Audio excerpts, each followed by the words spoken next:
They had existed for 20,000 years. The Galactic Empire. Ancient, proud, a colossus that claimed half the stars and demanded the other half bow. Every new race they found followed the same pattern: resistance, collapse, obedience. Some species rebelled. Briefly. Until their skies burned and their children vanished into factories that fueled the next campaign. The Empire didn't conquer out of malice. It conquered because that was the only way to keep peace. Or so they believed. When humans sent their first diplomatic probe to the Empire's nearest listening post, it was met with a smirk. Literally. Ambassador Vorek's tentacles curled with amusement as he read the transmission aloud to the Council. To the powers beyond, we extend greetings. We request peace, neutrality, and mutual respect. Do not provoke humanity. This is your only warning. They laughed for an entire cycle. The recording was circulated in military barracks and noble halls. A primitive world with just one sun and a few satellites, issuing threats to a force that had erased civilizations older than Earth's continents. Even the bureaucrats chuckled as they filed the response: standard annexation protocol. Begin cultural infiltration, test resistance capacity, and if ineffective, commence assimilation operations. It should have been routine. Fleet Admiral Lauren oversaw initial contact operations. A fleet of observation drones was dispatched to Earth. The drones reported strange data. Unusual thermal patterns from underground facilities. Communication encryption beyond known Imperial ciphers. Civilian space traffic patterns that mimicked military dispersal strategies. Some drones disappeared without explanation. The rest returned scrambled. Lauren requested a cautious approach. He was reassigned. Admiral Cesval took over and ordered a test strike. 1,000 troopers. 2 carriers. Minimal resistance expected. They dropped over a human moon base and transmitted a surrender ultimatum. The humans responded by jamming the transmission. Minutes later, the carrier reported a strange energy pulse, non-lethal but disabling. Troopers lost control of their suit. Systems went black. The feed ended mid-sentence. Then silence. The Empire assumed a natural phenomenon. Faulty tech. Cesval requested a new drop force, reinforced with a heavier cruiser and an armored escort. 5,000 troops. Enough to pacify a continent. They landed in the Amazon basin. 12 minutes later, the cruiser received a distress signal, unintelligible screaming and static. Then a single word in Imperial Standard: gone. The Empire launched a full analysis, wiped the failure from public channels, commissioned a quiet report. That report never reached the High Command. It was intercepted in transit, rerouted, and replaced with falsified footage of a successful annexation. No one noticed the alteration, except the humans. Within days, unmarked signals began appearing across outer Empire beacons. Low-frequency pulses carrying fragments of human languages, psychological attack patterns, and encrypted layers that Imperial AI couldn't crack. 1,000 listening stations went dark. Empire analysts called it cosmic interference. One xenolinguist called it a warning. She was dismissed. Her lab was shut down. The signals stopped. Everyone relaxed. Then came the outpost. Zeltrax 3. Mid-tier mining station. Strategic location. 8,000 workers. Fortified with automated sentries and a minor fleet attachment. No hostile presence reported. No signs of rebellion. Until one day, every single beacon from Zeltrax 3 went dark. No explosion. No atmospheric breach. Just nothing. When a scout team arrived, they found the outpost intact. Untouched. Food still warm in cafeterias. Mining drills still running. But no people. No blood. No sign of struggle. Every single life form gone. On the command tower wall, one phrase had been burned with plasma. "We warned you." Panic crept in behind closed doors. Not publicly. Not yet. But whispers spread. The Council's internal security arm launched a quiet investigation into human history, data, and behavioral patterns. What they found disturbed them. In less than 4 centuries, humans had evolved from combustion to quantum drives. Their wars had made them unpredictable, irrational. Yet in simulation after simulation, they displayed adaptation curves far beyond galactic norms. When cornered, they survived. When broken, they retaliated. And when united, they won. But none of that matched what was happening now. This was not survival. This was precision. The Imperial High Command responded with what it knew: force. They mobilized a show fleet. 10 capital ships, 30 support vessels, and 3 planetary assault divisions. Their target, Mars. Secondary human hub. The plan was simple: occupy, neutralize defenses, capture key personnel, and broadcast subjugation to Earth as a message. They never reached orbit. One by one, the vessels vanished from tactical displays. Sensors registered no hostile fire. No debris. Just complete silence. Then a signal was detected. It was faint, riding the background radiation, layered beneath normal comms. It repeated just 3 words. You were warned. The Empire still didn't take it seriously. At least, not officially. A few high-ranking strategists argued for diplomatic engagement. A covert peace delegation was dispatched, secretly. They never returned. Weeks later, an Empire transport vessel on the edge of Sector 14 was boarded. The security team recorded the entire breach. There was no sign of approaching ship. No alarms. Just suddenly, humans, clad in adaptive armor, moving with uncanny precision, disabling every system without firing a shot. The humans didn't take cargo. They didn't kill the crew.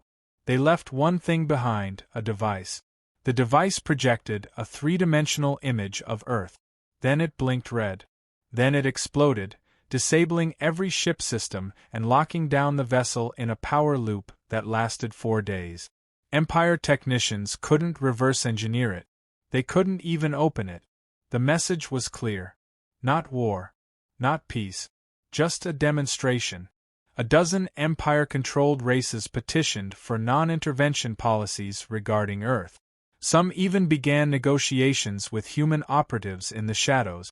The Empire branded them traitors. Meanwhile, fringe colonies started experiencing glitches. Entire AI systems overwritten in seconds. Logistics lines rerouted without authorization. Ships reporting impossible coordinates, then returning with blackened hulls and crews too shaken to speak. One of the Empire's chief tacticians, a veteran of 4 planetary purges, issued a private report. He called humans a statistical anomaly, a variable outside predictive models. He ended the report with a single line: "We cannot win." He disappeared the next day. So the Empire doubled down. It always had. It sent a new fleet. One bigger than any prior. 200 ships. Orbital bombardment capabilities. Full null-field suppression. This time, Earth would fall. This time, there would be no games. As the fleet approached the edge of the solar system, it was greeted. Not by ships. Not by weapons. By silence. Then every Imperial vessel experienced an internal anomaly. Hull sensors reported microfractures. Navigation logs became corrupted. AI cores looped into nonsense. Crew members began hallucinating. A ship captain fired on his own escort without cause. A cruiser's life support systems reversed pressure gradients, imploding half the deck. The High Command could no longer ignore the weight of silence. The missing fleet. The crippled systems. The burned messages etched in plasma. What started as mockery turned to confusion, then fear. The humans hadn't issued a second warning. They hadn't negotiated. They hadn't made demands. They had simply responded, with precision, with strategy, with power that didn't match anything the galaxy had catalogued. Counselor Drellick, once proud of his lineage and conquest, now sat silent as engineers briefed the internal committee. The report was damning. Human interference had infiltrated their secure networks. Not by hacking, not by viruses, but by mimicking their own thought-reactive systems, reprogramming commands before they even finished issuing them. The tech officers had no solution. They didn't understand how it was possible. The humans weren't using known physics. They weren't leveraging superior numbers. They were inside the Empire's infrastructure, watching, waiting, and only intervening when the Empire pushed too far. Meanwhile, outer systems began pulling their defense networks offline. Not out of disloyalty, but out of desperation. Ships that remained networked went missing. Entire armadas turned to ghost fleets overnight. Trade halted. Planetary governors went dark.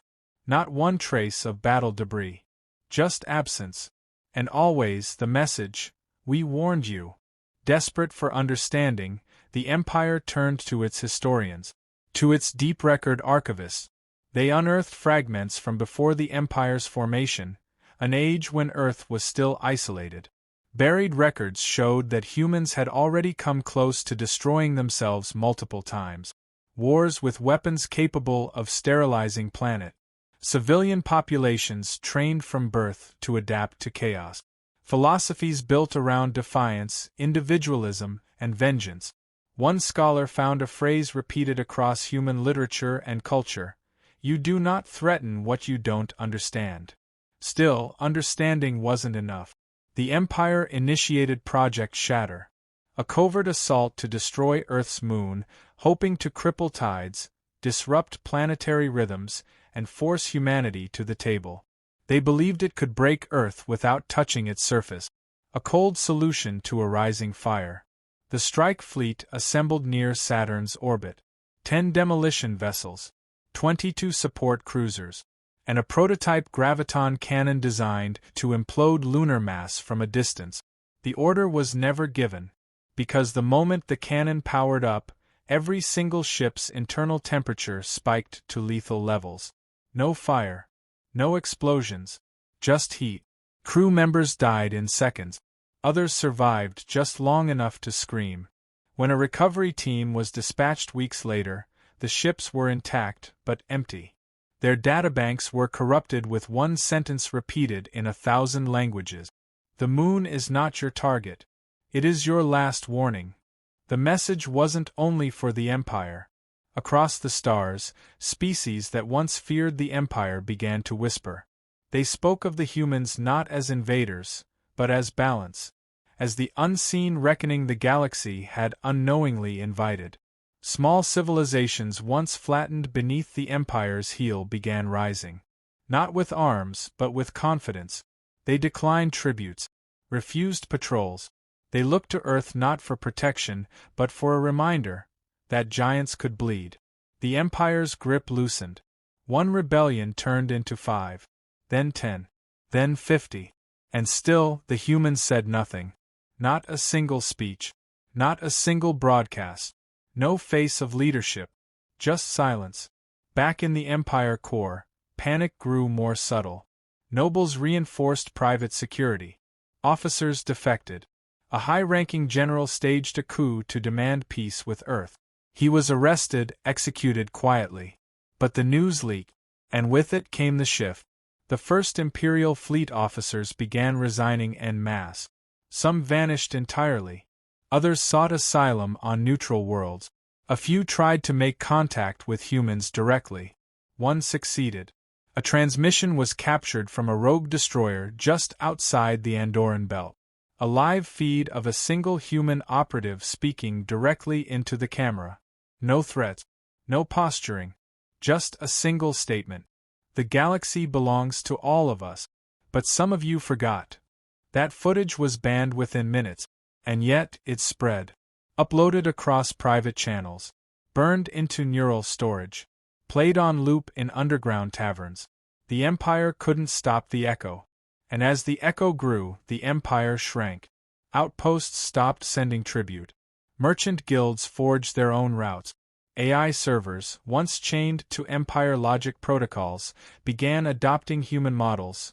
Free, chaotic, efficient. The humans still didn't occupy. They didn't expand. They destabilized without firing a shot.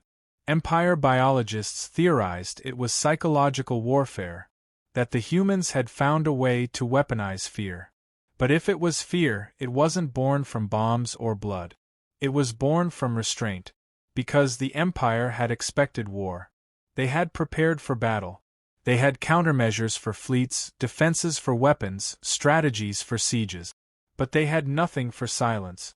The moment they stopped fearing what humans might do, they started fearing what humans chose not to. In desperation, the Council reached out to independent powers. Former enemies. They sought alliances, pacts, temporary truces. But no one trusted them. Not anymore. Their legacy wasn't strength, it was arrogance. And now they faced something they couldn't intimidate. A final plan was drafted, Operation Veilbreaker. An infiltration unit. Elite, enhanced, and invisible to detection. Their mission: breach Earth, reach the human leadership, and deliver an ultimatum backed by a self-destruct cascade that would level half the planet. They trained in secret. Studied human behavior. Augmented with counter-anomaly tech. They believed they were prepared. They never made it to orbit. Sensors showed no interference. No weapons. No resistance. Their ships simply stopped functioning. When they woke, they weren't on Earth. They were inside a simulated replica of their own briefing room, with all their thoughts broadcast aloud to each other. And standing before them, silent, a single human. He said one thing. "You really don't listen." The squad returned weeks later, physically unharmed. Mentally shattered. They wouldn't speak. They wouldn't eat. One of them scrawled something on the walls of their debrief chamber before tearing out his own throat. The message was simple. We were inside their mind. Not the other way around. The High Command dissolved 2 days later. Its members vanished into obscurity. Some fled. Others took their own lives. Power vacuums erupted everywhere. Local lords seized regions. Mercenaries sold protection. The Empire had collapsed in all but name. Its fleets sat idle. Its laws ignored. And Earth? Earth didn't move. They didn't raise flags. They didn't crown emperors. They simply let the galaxy breathe. And the galaxy remembered. Remembered the way the Empire laughed. The way they crushed without mercy. The way they dismissed that first message from humanity. Do not provoke us. This is your only warning. Now, across the stars, there were no more laughs. Only silence. And vigilance. Because while Earth did not rule, Earth watched. And those who paid attention knew, humanity had not taken the throne. They had burned it. And walked away. 3 words, delivered through untraceable transmissions. We remember everything. Former slaves of the Empire refused to bow again. The merchant guilds, once held in servitude through debt and orbital embargo, backed out of agreements that reeked of manipulation. Human-aligned sectors stabilized quickly, guided not by occupation but suggestion.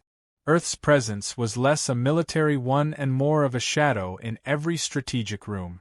Not because they demanded it, but because everyone now asked the same question before acting. What would the humans do? Human fleets never paraded. They never claimed territory. Yet the galaxy aligned around their absence more effectively than it ever had around the Empire's force. Every station, every outpost, every planetary council calibrated itself to avoid attracting the same fate that had befallen the Imperial core. One by one, planets that had enforced harsh dominion under the Empire began issuing reparations. They weren't prompted to. There were no human envoys demanding payment or penance. But the fear of implication, of being mistaken for loyalists, was enough. Restitution became fashionable. Justice became currency. And behind it all, Earth never responded. The void created by the Empire's collapse had left a galaxy raw and exposed. That vacuum bred chaos, yes, but also opportunity. Formerly oppressed civilizations grew bold. Pirate networks tried to rise, imagining Earth's silence meant vulnerability. They were mistaken. The Crimson Shroud, the largest pirate coalition to emerge in the power vacuum, hijacked a diplomatic convoy from the Bralcari Collective. In doing so, they unknowingly took 2 humans hostage, scientists working as civilian advisors to a terraforming alliance. Within 36 hours, every Crimson Shroud stronghold ceased transmitting. No battle. No distress calls. Just absolute disappearance. Scavenger teams eventually found the ruins. Hollowed vessels. No organic life detected. Internal AI cores burned from the inside. Every surface etched with a new symbol, one not seen in any known cultural lexicon. A single spiral intersected by a thin vertical line. It became known only by whispered translation, human retaliation. The remaining pirate factions dissolved immediately. Smugglers avoided human traffic routes. Border skirmishes dropped by 97%. No demands were made. No retaliation declared. But the message was clear: human civilians were off-limit. Permanently. Back on Earth, life remained eerily normal. No great shift in government. No sweeping displays of galactic dominance. The humans didn't celebrate. They didn't expand. They simply observed. And in their silence, the galaxy recalibrated itself. The few still clinging to remnants of imperial arrogance began recruiting scientists and strategists to decipher what made humans untouchable. They searched Earth's historical archives, biological records, and combat data. What they discovered unsettled them more than any weapon. It wasn't just the tech. It wasn't the fleet. It was cultural, philosophical. The humans didn't fear death. Not in the traditional sense. Every major turning point in their history was marked not by survival, but by refusal to kneel. They had no central genetic superiority. No mental enhancements beyond the galactic average. But they were built, culturally and spiritually, to endure suffering beyond reason. And worse, for their enemies, they adapted to it, absorbed it, used it. Empires required control. But humans didn't. They thrived in chaos. They thrived in unpredictability. You couldn't crush what would simply rise in a new shape every time. The Grand Council of Vernum III, a coalition of 10 powerful mid-rim species, attempted to form a counterbalance. They theorized that if Earth was unwilling to lead, perhaps it could be flanked, surrounded diplomatically, and rendered irrelevant. Their plan was to propose a galaxy-wide neutrality pact, deliberately excluding humanity from the proceedings to diminish their influence. The humans never responded. Instead, weeks later, every system belonging to Vernum III suffered cascading power failures. But they weren't destructive. No infrastructure was damaged. No lives lost. What changed was functionality. Gates slowed. Comms degraded. Resource allocations scrambled. Their own logistics unraveled. Not through violence, but through delicate, targeted misalignment. When they finally traced the anomaly, they discovered that their own AI assistants had quietly restructured priority trees based on outdated human behavioral models downloaded decades ago for analysis. The humans had written themselves into the foundation of their enemies' logic systems. Again, no declaration of war. Just an echo of control. Eventually, the Vernum Council offered a quiet apology through neutral mediators. No reply came. But within days, their systems stabilized. Communications resumed. The message had been received and acknowledged without words. Galactic diplomacy changed. No longer were treaties signed to avoid war. Now they were drafted to prevent offense. No one knew what line couldn't be crossed. So no one approached the line at all. Every time a faction discussed military expansion, a voice in the room asked, "Have we considered Earth?" And the conversation stopped. The most powerful form of deterrent was no longer weapons or alliances. It was memory. And yet, Earth remained passive. They issued no new edict. No fleets mobilized. There were no occupying forces. No planetary garrisons. Because Earth didn't need to hold territory. They held precedent. One final test arrived in the form of the Zivac Dominion. A militant uprising on the edge of the former Empire's borders, they declared humanity's restraint a bluff. Zivac warlords believed Earth had overplayed its hand and would not react to minor incursions. They launched attacks on smaller human-aligned colonies, hoping to provoke a response and expose Earth's supposed weakness. They got a response, but not the one they expected. A single unarmed vessel arrived in Zivak orbit. It transmitted no ID, no demands. It simply broadcast one word, repeated endlessly in every known dialect. Observe. Within moments, the Zivak fleet received a data dump. Simulated projections, combat models, outcomes. Every single scenario played out with staggering clarity, each ending in total Dominion collapse. Not as threats, as facts. The models accounted for Zivak weaponry, strategy, resistance, and fallback plans. Earth had already calculated them, already broken them, already archived them, and in that quiet broadcast came the final lesson. The humans didn't need to fight. They had already won, and they let you live anyway. The Dominion disbanded within 2 days. No shots fired. That moment was recorded in galactic history as the surrender without war. From that point forward, even the concept of galactic war faded into myth. Earth didn't conquer the stars, they made conquest obsolete. Children were taught not to fear humans, but to respect them. Not for their might, but for their restraint. Across the galaxy, monuments rose not in tribute, but in warning. Not to what humanity had done, but to what they chose not to. And every now and then, someone would still ask, why didn't they take everything? And the answer, whispered like religion, always came back the same. Because they didn't need to. In the end, it wasn't Earth's vengeance that reshaped the stars. It was their silence.